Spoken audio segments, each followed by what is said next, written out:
Can Trey Lance become the next Jalen Hurts for the San Francisco 49ers and take this team to the Super Bowl? Coming up on today's Locked On 49ers. You are Locked On 49ers, your daily San Francisco 49ers podcast, part of the Locked On Podcast Network, your team every day.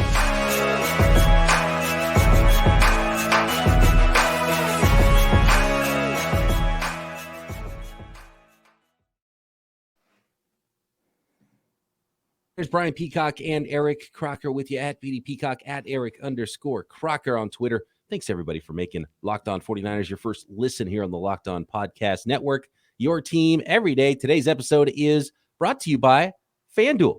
Make every moment more with FanDuel. Place your first $5 bet to get $150 in free bets. Win or lose, visit FanDuel.com/LockedOn today to get started. So seeing teams in the Super Bowl, Croc, and something is very striking watching the Philadelphia Eagles and the Kansas City Chiefs, and really a lot of teams in the playoffs, especially on the AFC side, when you got Burrow and you've got Josh Allen.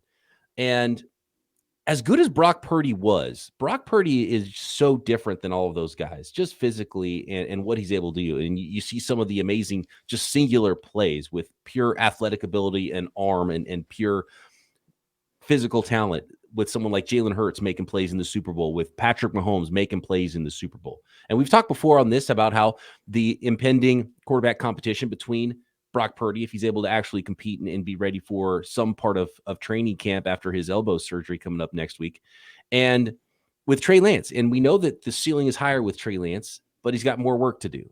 And Brock Purdy was so ready to go right out of the gate and looked so good in Kyle Shanahan's offense and operated it really well. And as well as I think we've seen someone operate a Kyle Shanahan offense, which is pretty remarkable for a rookie. But if Trey Lance was to be even better than him and was to win that competition, where could the 49ers be? And it started making me think if we're comparing Trey Lance, I think Patrick Mahomes is not something you should compare anybody to. And that especially now. Right. Like before you could kind of, Mahomes and kind of what he's doing. And some of the guys are similar, but now it's like, is he not the greatest quarterback I've ever seen in my life? So yeah, we just got to put him. He's in a category of his own. Yeah, Patrick Mahomes on a path. It's like, wow, okay, he's on a track. But Jalen Hurts is doable, I think, and we've seen the development from Jalen Hurts, which has been remarkable. And I think Trey Lance coming out of school was probably thought of as someone who was even less of a project than maybe Jalen Hurts was. Yeah. What do you think about the comparison there? And can Trey Lance be, a somewhat similar proximity for the 49ers of what Jalen Hurts has been this year for the Philadelphia Eagles? Well, first let's identify what has made Jalen Hurts good. Like, who is he? Some of his experiences, things like that has gotten him to this point. Because I think that's the key thing here, right? Especially when you're comparing them to Trey Lance and what that development kind of looks like. Jalen Hurts started at Alabama, and he was really good. But it was clear that he needed to become a better passer. I thought he was a running back. And I think even Nick Saban will probably tell you he was closer to just a running back at the next level than a quarterback, because when he was heading into the year, I think when he got benched for Tua in the national championship game, right? Yeah. Tua came in, and a lot of people forget this too. Got benched for Tua in the national championship game. Do you remember who Tua threw the game-winning touchdown to? Was it Devontae Smith? It was Devontae Smith. He was a true freshman. Oh, man, they had Henry Ruggs out there, Devontae Smith, Jerry Jeudy. All those guys were really young. But it was at that time where the next year he stuck it out, right? Like Hurts was like, I'm going to compete. And he lost the job. Why? He was not a good passer. And when it was time for him to potentially hit the portal, and again, getting benched and going through that adversity, it's a reality check for somebody who's probably one of the better athletes, growing up. Right. And now it's like, we're back at Alabama, right. He was an A+. Right. Yeah. And now it's like, I have to improve. I have to get better. So I saw this thing and with Nick Saban talking about this situation. And he told him, hey, I think he wanted to go, what school? Hurts wanted to go to Maryland. And Saban said, don't go to Maryland. You need to go to Oklahoma, and you need to progress as a passer. I know you want to play in the NFL.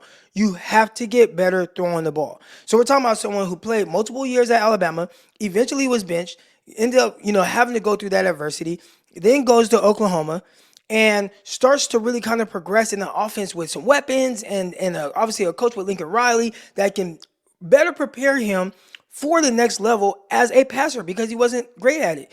And you saw the progression. Like, he started to get better. He was like a Heisman finalist, I believe. And then he gets drafted in the second round because there was still a lot of work to do.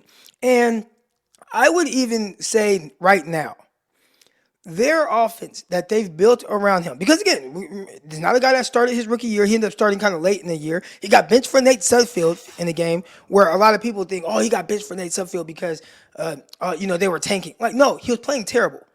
All right, he had some like high passing yards games, but he just wasn't playing very well, and a lot of people were skeptical about him going into the next year, as was I. But they gave him that opportunity to play through that. And then they're just like, look, we're going to ride with you this year. That next year, his year 2, I think that's when Sirianni showed up. We're going to ride with you. And whatever that looks like, we're going to create an offense around that might be a shell of what they ultimately want to do. But we're going to play to your strengths and do the things that you do well. And we're just going to try to build on that. And he had a year that wasn't the most explosive or greatest year ever. But it was like, man, this is a hardworking kid, got his head on straight, and had a certain skill set, and they were able to capitalize on that. A guy that I did not think was great throwing the ball. And then this year, obviously, he just continued to take it to the next level. So again, right now, what I'm trying to do is kind of paint the picture of what was Hurts. And when I look at him now, I still, saw him make some big time throws. That layer throw to Dallas Goedert was amazing, right? That was a great Oh throw. man, I mean, it was right over the fingertips. But you see him make some of these throws. I still think as a pure drop back passer, there's still some room for development with him there. So now let's bring it all back to Trey Lance.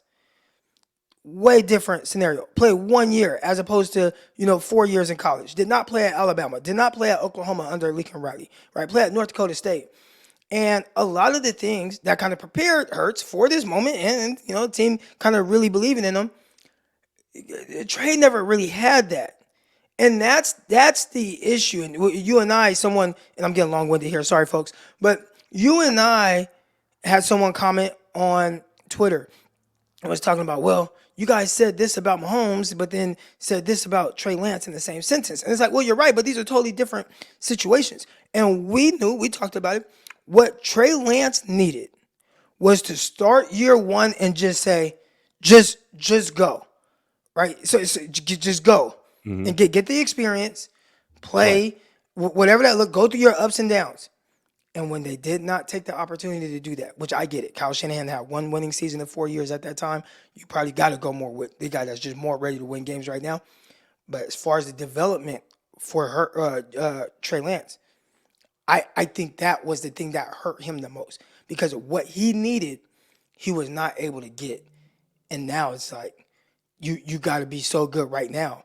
And he's never gotten to go through the different adversities and the different things playing that some of these other guys have, including Jalen Hurts. And I want to get into some more of the specifics and what their actual skill sets are and the strengths and weaknesses of these guys. And if it is something possible that makes sense that Trey Lance could end up, where Jalen Hurts is right now. But I think a big part of this, and you laid out what the timeline was for Jalen Hurts.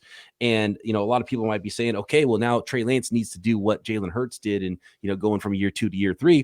Well, Trey Lance is almost kind of in that just lost the job to Tua as a junior in college. Like, that's kind of where Trey Lance is in his development as far as how much he's played, where he is right now, in the process of, losing the job that should have been his, because another guy that kind of came out of nowhere was outplayed him in very limited sample. But this isn't like, okay, Trey Lance has played a couple of years fully now in the NFL and has got some seasoning under his belt, and now he can take that next step in the next year. He still needs the beginnings of that.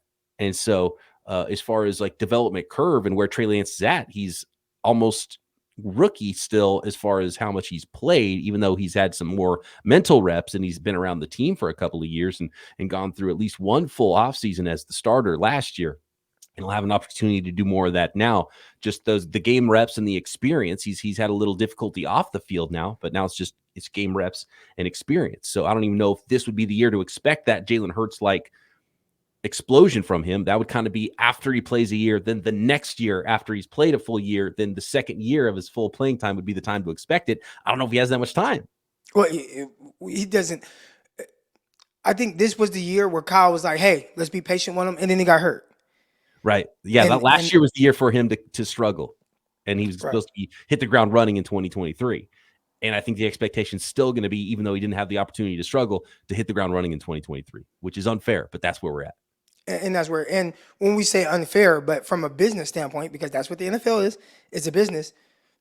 At this point, especially going into year 3, it's like, well, you're either going to do it or you're not. Like, that's how Kyle's going to, and we know Kyle Shanahan, he is very, I don't want to say cutthroat, but very black and white with his delivery on a lot of things. And I think it's going to be, hey, you have an opportunity to show us something. And we saw trust right away in Brock Purdy from his first start against the Tampa Bay Buccaneers, a trust in what Kyle put the offense on Brock Purdy that we hadn't seen yet, even for Trey Lance, I think. And so clearly there's a ways to go for Trey Lance to earn that trust, I think, with Kyle Shanahan. And go ahead. A lot of what we're talking about with even, Brock Purdy and Jalen Hurts is just they've had so much time to mess up, to go through ups and downs, right? Like being a, 3.5, damn near 4-year starter at Iowa State. Like you went through all these different situations. You had the opportunity to lead, off-season workouts, like, being the guy in charge, just all these different things that goes into playing the quarterback at the NFL level. And Trey Lance has not had that opportunity. And that is tough. Like that's tough for him. And that's why I keep going back to that year 1. And I know a lot of people are like, well, are you going to sacrifice a year, which the 49ers ultimately went to the NFC Championship game, for the development of a young guy? And it's like, well, if you want that guy to get to what we saw from Jalen Hurts, then yeah, you damn near sacrifice it. Because at the end of the day, great years, awesome, love it, but you didn't win it all. So how much, are you missing from that? What could it have been eventually if he had played? Would it have just been, instead of you win the NFC West? Well, no, 2021, you went to the NFC Championship game. Did not. You snuck into the playoffs. Yeah. So maybe you barely miss it. Right. And that's tough. That's tough. Tough. If you barely miss it, but then you have your quarterback. But then would you take that? And I think knowing that they didn't win it all, that they fell short, I think most fans would take that. I think they would still say no. The NFC Championship game with the opportunity to go to a Super Bowl, right? Because you were up 10 with 7 minutes left. So just with or 9 minutes left, however long what it was, but fourth quarter, you were up 10 points in that game, late in that game. So I think most people would say, no, give me that, because we at least had the opportunity. I felt like, and we talked about this. This is not some new revelation, right? The sooner you get Trey Lance up to speed, which was always going to be a process, the better you were going to be for it in the long run. More on Trey Lance, the skill set there, and I'm going to go statistically into Jalen Hurts and what that might look like, with some growing pains probably for Trey Lance, and what he could become, and if he could even be as good or better than what we've seen from Jalen Hurts in 2023 and lead the 49ers to future Super Bowls in doing so. Today's episode is sponsored by BetterHelp. When you're at your best, you can do great things. And sometimes life gets you a little bogged down and you may feel a little overwhelmed, or like you're not showing up in the way that you want to. And working with a therapist can help you get closer to the best version of you, because when you feel empowered, you're more prepared to take on everything life throws at you, and learning skills, coping skills, and learning ways to fix your own problems is so rewarding. And that's what therapy can help you do. Sometimes it's just the checking in every week to make sure you're hitting all the points in your week and your life that you want to hit, and be the best version of yourself every single week. So if you're thinking about giving therapy a try, BetterHelp is a great option. It's convenient, flexible, affordable, and entirely online. You're not worried about rushing out of work and trying to get somewhere and rush through traffic to try to, get to your meeting. You can do it online on your time, and it's super flexible and more affordable being entirely online. Just fill out a brief questionnaire, get matched with a licensed therapist that fits your needs, and switch therapists at any time if it's not working, for no additional charge. If you want to live a more empowered life, therapy can get you there. Visit BetterHelp.com/lockedon today to get 10% off your first month. That's BetterHelp, HELP.com/lockedon. Thanks again, everybody, for making Locked On 49ers your first listen. Make sure you check out the brand new Locked On NFL Draft, which unfortunately does not feature one Eric Crocker anymore. He's got too much going on with not just Locked On 49ers, but with his gym and all the training he's doing. Frontline Sports, shout out Frontline Sports. Still haven't gotten that merch yet for Frontline that I need. But Damian and Keith, really two good hosts, I think, in Locked On NFL Draft is going to be in good hands, and it is now draft season for all 32 teams in the NFL. So Damian is my guy. Damian Parsons, DP NFL on Twitter. Make sure y'all give him a follow. He is a must listen on this draft show. Dude knows his stuff. He's done great work with the Draft Network. He's going to be awesome on the NFL draft show. Locked On NFL Draft. I think he was on with us on Locked On 49ers last draft season, wasn't he? Yeah, he was. Yep. Friend of the program. I like it. Okay. Yep. Good stuff. Looking at Jalen Hurts, 6'1", 223. The dude is powerful. What does he squat, 600 pounds or something? That's strong. Yeah, I mean, he's a strong dude, and you can tell that. And I think that's one of the big differences. And that's why sometimes I draw comparisons to Trey Lance and Alex Smith because of how young they were when they came in. They're like, oh, man, this is a great dude. He's like the all-American kid down the street. I'd let him babysit my kids. But he still just felt young, and like happy to be there a little bit. Jalen Hurts went through some stuff, went to a couple different schools, was a grown man, physically, mentally, I think, coming into the NFL, which helps him. And you can tell he's wired in a way that's like, I've become a big fan of Jalen Hurts. Love his game. Love seeing him development when he speaks. I think he's definitely a leader of men and had a really nice season this year. I mean, the Chiefs speaks definitely with a certain level of confidence that yes, absolutely permeates through the mic. Yeah. And that's why I got so excited hearing Trey Lance talk with Rich Eisen and hearing him talk to some different people at the Super Bowl last week. Like there was a little something to him, like a little bit extra bit of confidence. And I think that's something that's going to be really important for Trey Lance going forward. It's like, okay, this happy to be here thing is not good enough. I'm not going to be denied. I'm not going to get beat out. You're not going to beat me out for this job. I'm going to take you on. I'm going to take on Fred Warner in practice and maybe even talk trash to him, And so I love that. I think he needs to have a little chip on his shoulder, and maybe some of the adversity he's faced the last couple of years might put him in that mindset, which could be a much better mindset for Trey Lance coming into the year, which gets me really excited. The year that Jalen Hurts had was awesome. They were 14-1. The Eagles were. He completed 66.5% of his passes, 3,700 passing yards, 22 touchdown passes, only 6 interceptions. So fantastic ratios there. And then on top of it, all the rushing ability he had, and he ran the ball for 760 yards this year. 15 rushing touchdowns. The most 15? 15. The most by a quarterback in NFL history. Yeah. So, I mean, obviously two-way threat. And that's something that Kyle Shanahan was starting to feature with Trey Lance. Now, the one thing I will say is Trey Lance, both athletically, just plain speed, and how good of a runner he is, how elusive he is, how powerful he is, even though he's a pretty big guy himself and even bigger, I think, than Jalen Hurts. I think there's a clear, man strength going on with Jalen Hurts that I haven't really seen yet from Trey Lance, even though he's such a big guy. And vision and those things, I think you would put them all in Jalen Hurts' side. And I just don't think Trey Lance will ever be that version of a runner, even though he's really athletic. Correct. And I think a big part of it is because I don't think Hurts is this fast guy. Like, I don't think he's faster than Trey Lance. I think he's faster than Trey Lance. So let's see. I think it's very, very close. Because when you see Trey just take off, like, okay, I'm just going to take off. He's much faster than when he's trying to pick and decide where to run. Yeah, I think that's where when he opens it up, then his lateral and just like natural movements in short areas. I think you're right about that. So looking at, I thought actually Hurts. There's an indecisiveness in Trey Lance's running game that I think that's holding him back to kind of reach his potential as a runner. So even on the design stuff, it's just obviously he's not fast like that, but he is fast enough to get around the edge, make plays with his legs. But again, if you look at that first play against the Arizona Cardinals when you had a free runner and he just got out of there and took off for 15 yards, like how effortless that was. Like he does have that ability, but again, he made the decision right now, or the decision was made for him. Hey, you got to take off. And when he did that, that's when it looks good. When he's reading it and it's like, okay, like, do I go? Do I probably put my foot in the ground? That's when it's like you don't look very comfortable doing that right now. I thought it was a little faster. I knew Jalen Hurts was 4.5s at the combine. He ran a 4.59 official at the combine at 6'1", 223 pounds. So I thought he was more like 4.55, but still, he broke 4.6. And I think we both talked about it because Trey didn't run a 40 before the draft. I think there's a reason he didn't run a 40 for the draft because I don't think he would have broken 4.6, but I would have guessed he would have been around 4.6 flat. So that's not that far off as far as top speed goes. Right. I projected Trey Lance in 2021 to be around 4.6 flat.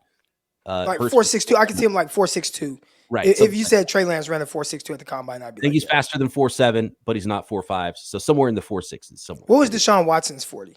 Because I think they're kind of that like speed element is very similar. Watson's a little bit more elusive, but just that pure speed. I want to say it was 4.7-ish, Yeah. 4.7 flat or high 4.6s. I'll look it up right now though. But But as far as arm, this is where Trey Lance he doesn't have as high of an upside, I think, as a pure runner as Jalen Hurts does. I think he's got a higher upside as a thrower. I think he's got a better arm. And I think I've seen him make some plays and some throws that it's like, wow, if there's some consistency and accuracy with this is where the upside is for Trey Lance, is that combination of, okay, he's athletic, maybe not a dynamic runner, but dude's got a really good arm and seems to be pretty smart. And that's where the upside is with Trey Lance. And so I think he's got even potential to be better than Jalen Hurts. But you also have to develop that. It's going to take time. It's going to take patience. And a lot's on him and a little bit of luck mixed in there as well, because you just never know how these guys are going to develop. I don't think with Brock Purdy there, that patience is out the window. I think that's a tough thing for Lance. But as far as kind of, the patience goes in the development, again, this does not mean that a guy is, more or less accurate or anything like that. But if you kind of look at completion percentage and that arc for Jalen Hurts, his rookie year, he completed 52% of his passes. Like, that's not great, right? Like, that's, even a little bit worse than Trey Lance. And I think Trey Lance was kind of scattery with his completions a little bit. Then now year 2, completed 61%. That's still not amazing. And for a guy who started 15 games to only have 16 touchdown passes to 9 interceptions, that's not great. But I think all those things kind of set him up to have the season that he had in year 3, which was 22 touchdown passes. Not amazing, right? Not great. But when you add in the 15 touchdown runs, that kind of changes that a little bit. So 37 total touchdowns, but 22 touchdowns to 6 interceptions and 66% as a passer, which a lot of what they do almost like Lamar Jackson, where the threat of the run slows defenses up so much and affects them so much that it opens up these passing lanes.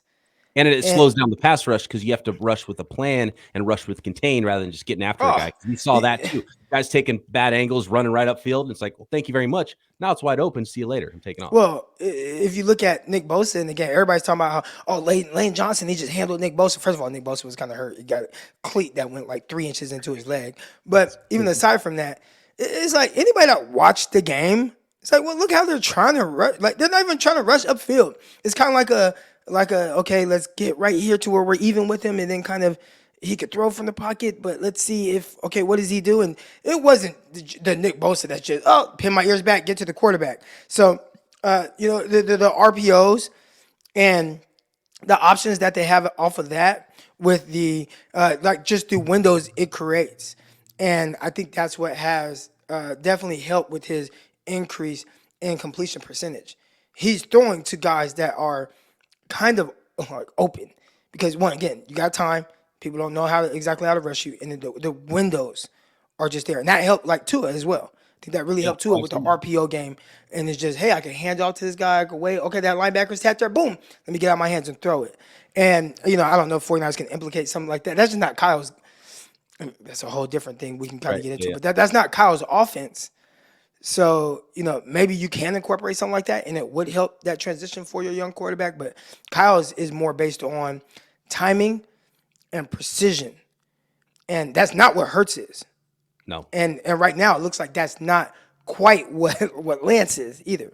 So, like, at something like that, that's when the Purdy is like, oh, well, this is your guy because he's able to just do that. So now, I guess the question is, are you holding? I don't want to say holding back the development of Trey Lance, but are you kind of hurting him because you're trying to make him do something? And not even with the runs. I feel like with the runs, whatever, and I don't think that's design runs is quite his strength, but just the way that you throw the ball, the way your offense is designed to run, is that hurting Lance and what it might look like if he was in something where it was a little bit more friendly with the RPOs and things like that, where he's reading that and just gets the ball out of his hand to somebody where there's a big window, as opposed to, okay, play action, drop back, as soon as that back foot hits the ground, I have to let it rip and I have to be super accurate. And that's, well, maybe he's just never going to be that guy. And then do you kind of hurt him because of that? You brought up a good point there about Miami and Tua, and interestingly enough, the guy who took Hurts' job at Alabama, and the Eagles and Hurts, and how the offenses look and how the personnel looks and what they did to help their quarterback out. I want to talk about that next as it pertains to Trey Lance and the 49ers. But first, we got to tell the folks out there about Built Bars, and you must never listen to the podcast if you don't know what Built Bars are. If you're looking for that delicious treat but don't want all the fat and calories, then you got to give Built Bar a try. We just got through the holidays. I know a lot of people's goal. My goal was to eat a little healthier. I'm doing well for myself. And one of the things that helps is having the right food around you to grab when you need a snack. And Built Bar is absolutely a part of that. Get everything that's terrible for you out of your house. Get it out of your pantry. Get it out of your desk at work. Get it out of your glove box in your car, and put Built Bars in there. High protein. That's what you're looking for, right? This is the combination. These are the macros. Croc's been talking a lot about macros. We talked about them off the air a little bit. You want a lot of protein, and you don't want a lot of sugar and a lot of calories, and that's exactly what Built Bars are. Most Built Bars have only 130 calories, only 4 grams of sugar, but a whopping 17 grams of protein, and they taste amazing. Flavors like churro and peanut butter brownie and coconut almond, and of course, you can find all the flavors of Built Bars at Built.com. But you can also start to find them on your store shelves like Walmart and Sam's Club. You can get a 4-box of cookies and cream, double chocolate, or coconut puffs in the pharmacy section at your local Walmart, or at Sam's Club, run in and grab a 13-bar box of hit flavors like brownie batter and churro, and you can thank us later. And of course, you can find all of the flavors at Built.com. All right, Croc. One thing that the Eagles did amazingly, and it's why I would give Howie Roseman the Executive of the Year award. Not only did they build the defensive side of the ball, but what they were able to do around Jalen Hurts and help him to be successful on offense, as well as the offense, the way it was constructed and schemed up for Jalen Hurts. And Shane Steichen's now going to get a head coaching job with the Indianapolis Colts because of how well he did that, right? And he's going to have to be tasked with doing that again for probably another rookie quarterback that they draft number 4 overall. And I wonder how much like Hurts they're going to try to find a guy there in the draft at number 4 for the Colts. But you have to credit both the Miami Dolphins for what they put around their quarterbacks and how they made their lives easier in the developmental process.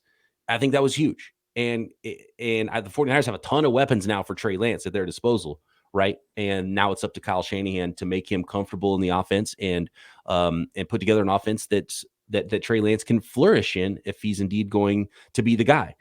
Brock Purdy is stiff competition because he's already shown he can play at a certain level. But I still have hopes that Trey Lance can get above that level because he's so talented and he seems like he's wired correctly. And I think he's going to put in the work. So now he's just got to get there, and he doesn't have a lot of time, and he doesn't have as much time to fail as he deserves to get. What do you think? Let me put it to you this way, Croc. Do you think that the offense should be almost the same for Purdy and Trey Lance, and basically allow Trey to use his athleticism through the natural flow of the game, whether, they're calling rollouts and, me call the game a little bit differently, a couple of, plays here and there and a couple designed runs, but just scrambling, using his natural athleticism to get on the move, rollouts and things like that.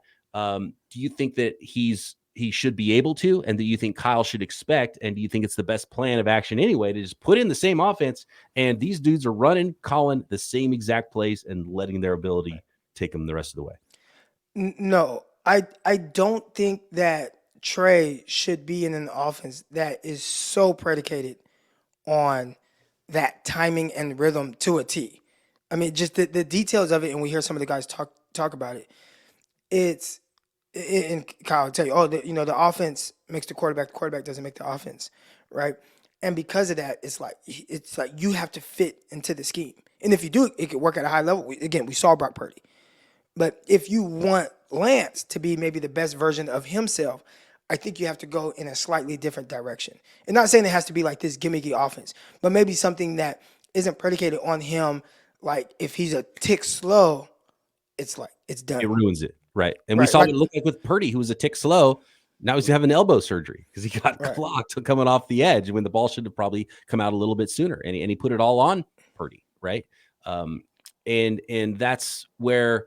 And by the way, so a lot of people that were in our mentions, Croc, yesterday in the live chat and been talking on Twitter, and it's been a big argument with 49ers Twitter the last couple of weeks since Purdy got hurt. And a lot of people in the chat kept saying, I see Andy Reid was blocking Hassan Reddick with the tight end. And you go back and watch the tape. Guess what? Not singled up with a tight end on Hassan Reddick was anybody on the Chiefs. It was there was some tight ends blocking him at times, but they were getting help. And so I don't know if that was directly related. I crunched all the tape from the Chiefs all year long. Was that something they watched the 49ers tape and they're like, hey, we should probably make sure we got some help with the tight end over here because I think that the turf might have been a part of it too and slowed down the pass rush a little bit. But he had all day, 0 sacks. He had all day. So they had a better protection plan and better protection in general than Brock Purdy and the 49ers and Josh Johnson had. Right. But yeah, that precision part of it, I think that's the tough part, right? Like even watch the Chiefs.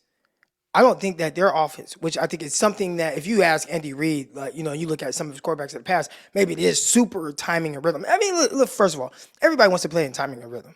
But I think there's some offenses, clearly Kyle Shanahan's, that's more predicated on that. Where there are other ones, like let's say even like the Cowboys with Dak Prescott, and we've seen Prescott throw for a bunch of yards, stuff like that, hasn't ultimately like resulted in the playoff wins. But it's not an offense that's like, oh man, you drop back, back foot, boom, you gotta let it go, and you'll have these big run after catch opportunities. Like that's not quite what their offense is. I think 49ers, if they want Trey to become the best version of himself, I think you have to go in a different direction, and I don't think that's what Kyle would do. I think Kyle would say, this is my offense.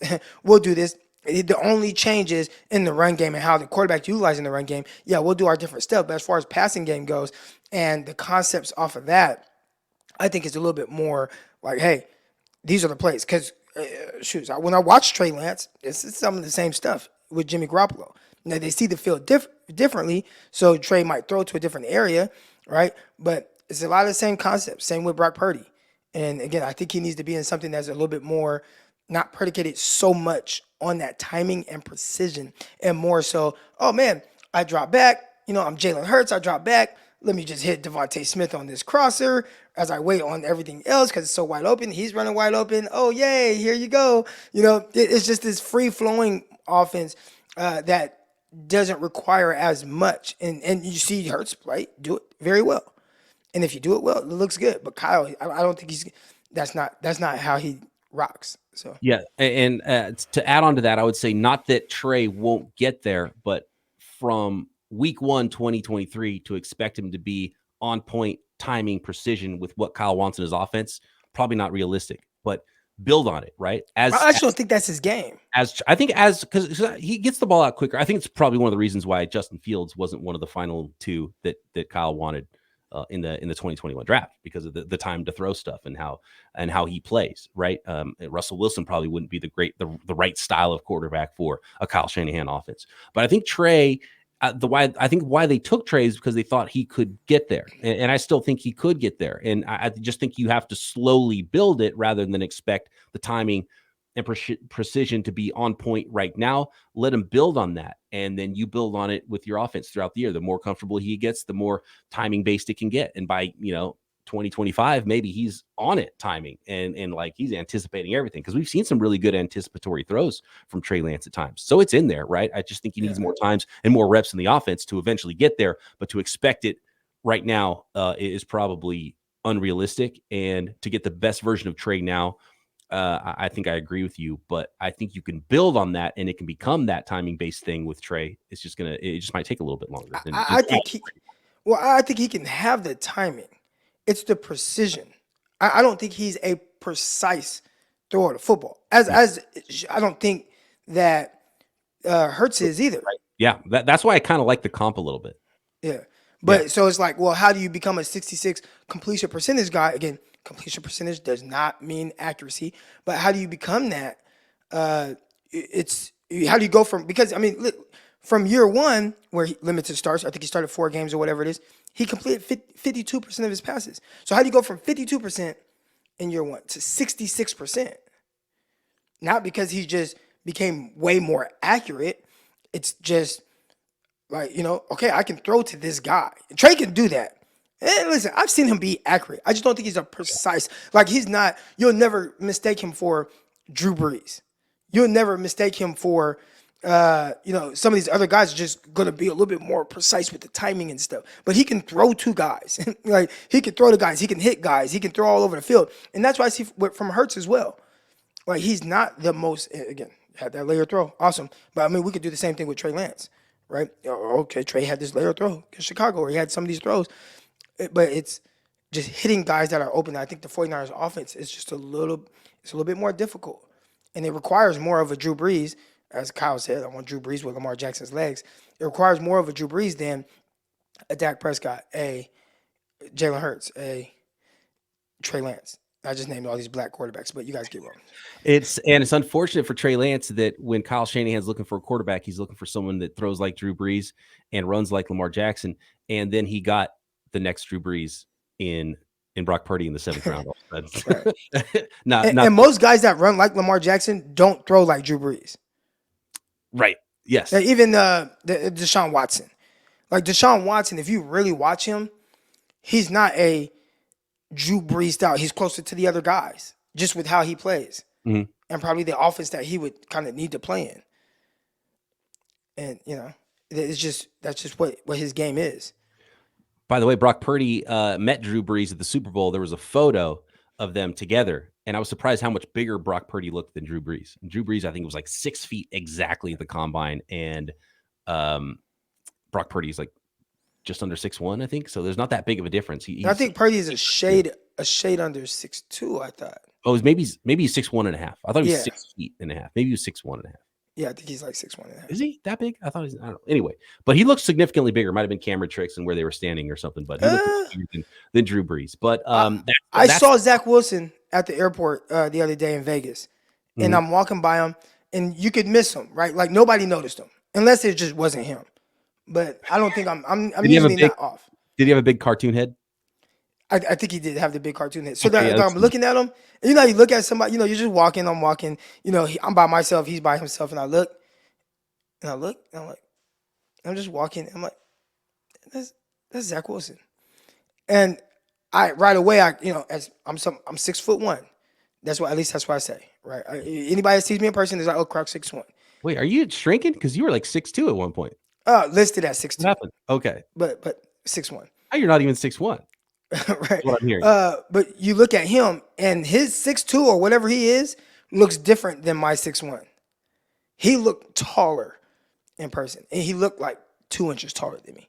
Yeah, I think he looks smaller than he is. I was surprised how big he was. I thought he was going to show up at like 6'1.5" at the combine. I think he was 6'2", almost 6'3". Yeah. Yeah, he looked 2 inches taller than me for sure. So if bring it back to Purdy and Drew Brees, if Drew Brees is barely 6 foot and Purdy is closer to 6'2", I could see how just with the camera, especially with the angle or whatever, it could look like a significant difference. I was trying to find the Brock Purdy combine results just to get an exact. Here we go. And Brock Purdy has some thickness in the hips, right? He's not like a totally scrawny little guy. He looks like it. I mean, but he weighed in. Now, again, I don't know what he is in the NFL. And they do call him, Baby Bosa or something like that. So I think that's a shout to his lower body. Yeah. But he weighed in it was like 213 at the combine. Now, maybe put on some weight since then. But I didn't think that's not like crazy.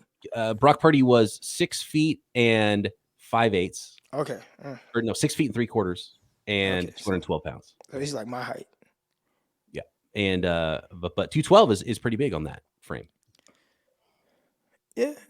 4.84, 40-yard dash, and the 1.61. His 10-yard split was almost identical to Jalen Hurts, by the way. Yeah, that 10-yard split, it's a little tricky because if you train for it when you just know how to get out, then you can have a good 10-yard split. And that's why some guys, like, there's not a whole lot of difference in that first 10 yards. I mean, we're talking about, with a lot of guys. I mean, you line up Lamar Jackson and line up Brock Purdy, and in that first 10 yards, it's that quick. Mm-hmm. Now, get to 20 yards. Yeah. Get to 30 yards. It starts to get, space out a little bit more. Absolutely.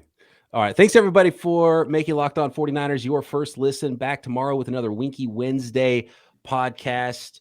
And make sure you follow us on Twitter at BD Peacock, at Eric_Crocker. Subscribe, give us the thumbs up on YouTube and all that. And tell a friend that their favorite team, the San Francisco 49ers, is covered on the daily. Make sure you check out everything else the network has to offer. The new Locked On NFL Draft, Peacock and Williamson NFL show coming at you daily. Croc and I back tomorrow right here, Locked On 49ers.